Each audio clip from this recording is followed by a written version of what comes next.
안녕하세요. 고품격 허세방송 허세미술관의 관장 이한입니다. 민터입니다. 가브리엘레 민터. 가브리엘레가 가브리엘의 독일식 발음인 것 같아요. 가브리엘이라는 이름 꽤 있죠. 또 유명한 천사 이름이기도 하고 스테고지의 그 유명한 천사 이름이 가브리엘이죠. 독일 표현주의 똑같고 베를린 출신입니다. 역시 아까 고갱 고흐는 거의 뭐 공통 분모고 마티즈 야수파의 영향을 받았고 칸딘스키의 제자였죠. 그리고 애인으로 발전하는 매력적인 화가입니다. 근데 이분의 사진도 보시면 좀 어두움과 슬픔이 많아요.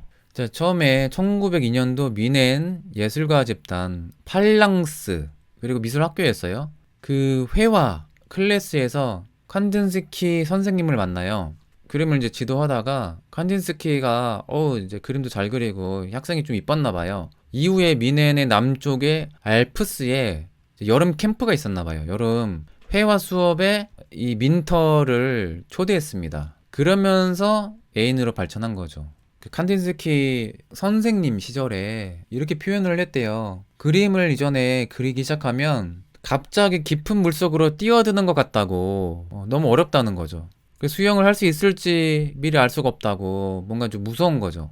근데 그런 게 있습니다. 이제 저도 그림을 그려본 입장에서 하얀 백지의 공포가 있거든요. 너무 막연하고 이 그림 잘 끝낼 수 있을까, 시작하기도 전에 겁이 나요. 그런 느낌이지 않을까. 그거를 깊은 물속에 뛰어드는 걸로 아주 예술적으로 표현을 하셨죠. 그래서 그 깊은 물속에서 수영하는 기술을 가르쳐 준 사람이 칸딘스키였다, 이렇게 이런 표현을 하네요. 칸딘스키랑 사이 좋았을 때 표현인가? 나중에 안 좋아지니까. 자, 이 그림 제가 마드리드에 있을 때 티센 미술관에서 본 것 같아요. 보니라는 지역이에요. 1907년도에 이제 가을이었어요. 단풍 보이죠? 스위스에서 칸딘스키 선생님이자 애인과 베를린으로 가는 길에 민터에 오라버니 집이 있었나 봐요. 오라버니 집 가족을 방문했습니다. 칸딘스키 애인을 이 친오빠한테도 소개시켜 준 거죠. 친오빠 가족들한테. 사이 한창 좋았을 때. 이때 여행 중이잖아요. 잠깐이었지만 이 오라버니 찰리 테오도르 민터예요. 발코니에서 스케치를 잠깐 했었나 봐요. 그 스케치를 1년 뒤에 완성한 겁니다. 베를린에서. 그래서 보면 초반이라서 그런지 몰라도 이 터치를 보면 인상주의 화풍이 아직 남아있을 때라고 하더라고요. 그리고 덩쿨, 이런 느낌. 가을의 푸른 하늘. 제가 독일의 가을은 잘 모르긴 하지만 이게 스케치만 가지고 색칠을 한 거니까 기억을 해서 그린 거겠죠. 기억과 그 상상력을 동원해서 완성한 작품이라고 볼 수가 있습니다. 그 다음에 이건 같은 연도네요.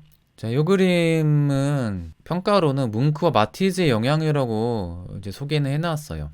뭉크 색감 중에 이런 느낌이 있거든요. 얘가 약간 그런 느낌이 기억나긴 합니다. 약간 보라 톤의 약간 그런 특유의 분위기가 있거든요. 아무튼 1908년도 이 무렵부터 칸딘스키와 동거를 해요. 이 지역 무르나우. 그래서 이 동네를 돌아다니면서 그림을 좀 많이 그렸겠죠. 무르나우가 별장이 있었거든요. 그래서 여기는 학교라고 써 있잖아요. 그 근교의 학교 같아요. 근데 이 무렵에 야블렌스키, 베르프킨, 프란츠 마르크, 마케 이들과 또 교류를 했다고 해요. 아무튼 요 4인방 판타스틱 4, 이제 나중에 청기사파의 핵심 멤버들 이들이 무르나우에서 특히 같이 작업도 하고 근교 여행도 가고 가깝게 지냅니다. 그래서 그린 게 이런 거죠. 아주 알 수 없는 영혼의 커플, 야블렌스키와 베레프킨, 이 커플을 민터가 그려준 거예요. 그냥 봐도 애인 사이죠. 이 그림으로도 둘이 사랑하는 사이다라는 게 이제 느껴지지 않나요? 근데 이 그림 보면 되게 매력적인 색깔이거든요. 근데 저는 보자마자 칸딘스키 색깔인데? 칸딘스키 한창 그 청기사파 시절 완전 추상으로 가기 전에 제가 좋아하는 스타일의 색감이 바로 떠올랐는데, 그래서 칸딘스키 애인 색감을 따라한 걸로 저는 봤거든요. 근데 오히려 칸딘스키가 애인이었던 민터의 색감을 많이 따라했대요. 반대다라는 거죠. 여친의 색감을 칸딘스키가 많이 따라 그렸다, 오히려. 그래서 이 색감의 원조는 칸딘스키가 아니라 민터다. 이런 색감이 나중에 그 칸딘스키의 색감에도 영향을 주잖아요.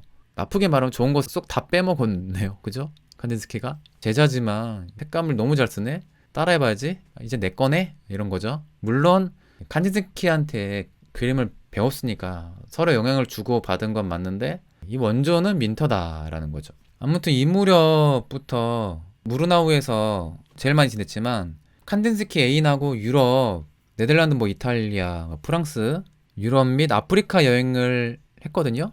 근데 이때 마티스와 앙리 루소를 만났대요. 그러면 뭐 파리 아니면 낭프랑스가 아닐까 싶어요. 마티스와 교류를 했다는 게 되게 중요해요. 예술적인 교감을 한 거죠, 마티즈와. 예, 그런 기록이 있습니다. 아, 근데 둘의 사이는 우리가 알 수 없으니까 너무 나쁜 남자라고 뭐라 가하기도 그런 거죠. 아, 색감 너무 좋아요, 민터. 이건 노르웨이라고 하네요. 1917년도가 칸딘스키가 자신 버리고 러시아로 간 다음에 모스크바에서 러시아 장군의 딸과 결혼을 했습니다. 이 연도가. 아직은 그 소식을 몰랐을 때인 것 같아요. 그림 이쁜 거 보니까. 왜냐면 그걸 이제 알고 나서 오랫동안 그림을 못 그렸거든요. 충격 때문에. 이 좀 나쁜 남자인 게 뭐냐면 결혼 약속까지 했었대요. 1914년도까지 관계가 유지되다가 하필은 그때 1차 세계대전이 발발한 거예요. 그래서 결혼 약속 저버리고 칸딘스키 혼자 러시아로 도망가 버린 거죠. 총기사파 같은 표현지를 히틀러가 되게 싫어했거든요. 근데 이 민터가 청기사파 친구들 그림 그리고 칸딘스키의 그림을 아주 잘 보호해줬습니다. 나치한테 안 들키고. 요 마을에서 무르나우 1924년도면 이제 충격에서 벗어나서 그림을 다시 그렸던 때로 보는 게 맞겠죠. 이 동네가 이제 이전에는 칸딘스키가 사이 좋았을 때 그 동료들이랑 같이 돌아다녔던 마을이에요. 이 동네에 무르나우에 있는 이 민터의 집이 워낙 칸딘스키 포함해서 청기사파 친구들이 자주 모여들었던 집이라서 이들이 러시아 출신이 많잖아요. 그래서 러시아인의 집으로 마을 사람들이 불렀대요. 러시아인의 집, 민터의 집을. 근데 여기서 아주 외롭게 지냈던 거죠. 이제 칸딘스키 떠나보내고 그리고 2차 세계대전 이후에 재평가를 받아서 민터의 작품 좋은 평가를 현재까지 받고 있습니다. 칸딘세키 이런 재치있는 별명 좋습니다. 나치 통치 기간에 아무튼 그 친구들 작품을 잘 지켜내서 이후에 미넨 시립미술관에 기증을 했다고 해요. 그 전쟁 끝나고 칸딘스키한테 작품을 다시 또 돌려주기도 했고 전부 다는 아니고 새로운 발견 민터. 저는 오늘 화가들 중에 민터 그림이 제일 좋더라고요. 이 서정적인 느낌. 와, 칸딘스키랑 너무 비슷해. 요 색감을 가지고 이 추상으로 발전시킨 거죠, 칸딘스키는.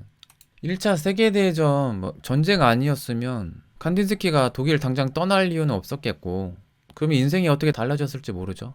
예, 전쟁 아니었으면 청기사파 해체도 안 됐을 수도 있고 프란츠 마크도 안 죽었겠고 마케도 안 죽었겠고 청기사파가 결국 전쟁 때문에 없어진 거잖아요.